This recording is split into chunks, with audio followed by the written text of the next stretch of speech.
Well, I have heard your pleas, I've heard your cries, and because I mentioned it, I feel I must tell the tale. Now, before I begin my tale, remember, please tag your favorite comedian if I can make you laugh, if I can make you giggle, or just kind of tickle you in that special place.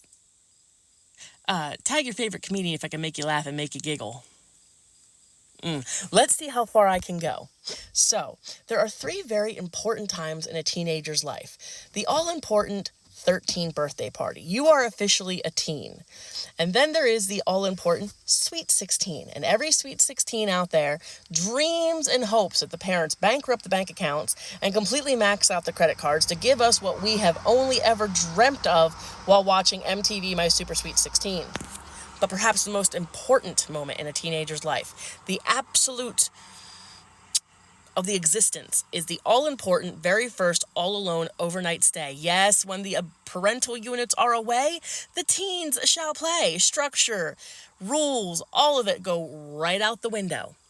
And I just so happened to have my very first overnight stay at the very tender age of 14. And there I was. The car had finally disappeared, and I waited about 2 hours before giving the all-important whoop and bursting my eardrums out, blasting the stereo. But then it hit me. I'm going to be home alone.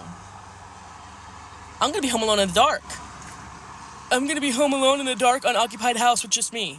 Now, it didn't help that I went through a 2-week-long horror movie marathon binge before this all-important night of my life. But my genius idea. There's a lot of cabins up. It's summer vacation. I bet that I can schmooze my way through the neighborhood, lock onto some kids, and possibly get an invite for a sleepover.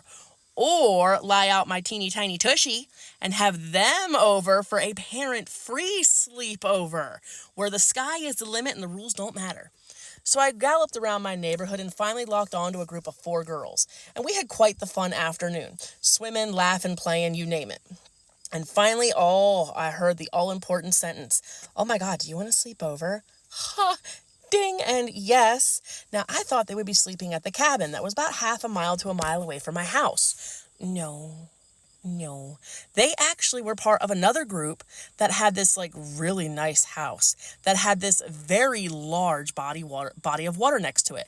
Now, I say lake, some people say pond. No, it's a lake. It was huge, and it is actually defined as a lake. So there we were, this great big lake house, rowdy partying adults, all afternoon, nothing but sodas, marshmallows, and hot dogs roasted over a fire. We were kicking it up, keying it up, and having a good time. When finally the uncle came down to us, one of the uncles came down to us and said, look, we're going to set up one of those weird canopy thing with the mesh sides around it. We're going to set one of them up. You kids are going to go down and sleep by the lake.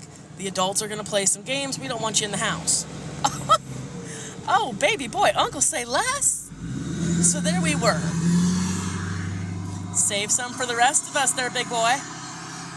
So there we were, the canopies, sleeping bags, pillows galore, and an air mattress. What could possibly go wrong?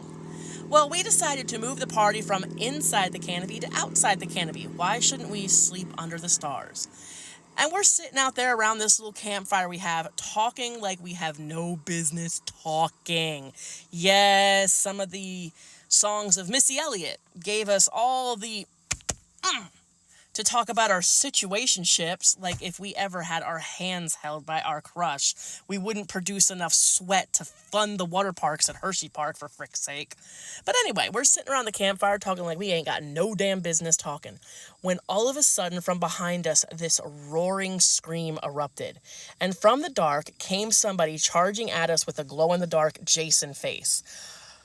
Complete panic and pandemonium just erupted. Everybody is scattering, but me and the one girl, Tiffany, we grabbed the air mattress, flew towards the lake, jumped on the air mattress, and paddled our way out into the lake.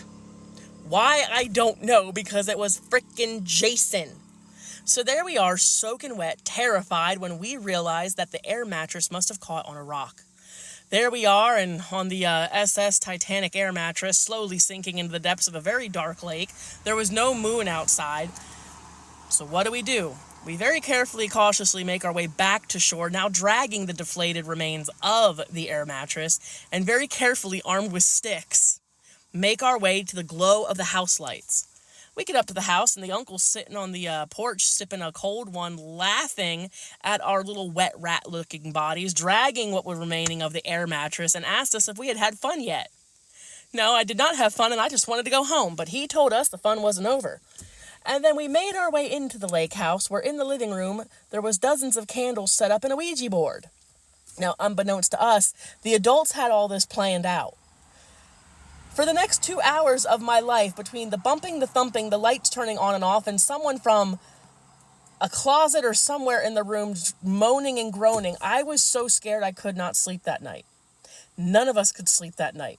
And we decided that the safest place to sleep, that had a door, the thickest door in the whole house that could be locked, was the bathroom.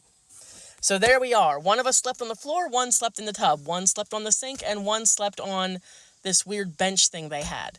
And it was there we remained till the next morning. Now, thankfully, after a quick breakfast, they took us back to the original cabin where I bid adieu to my comrades and went home. Upon arriving home, shutting the door, locking it, locking all the windows, locking all the doors, I went to my bed and I wept. And I wept hard.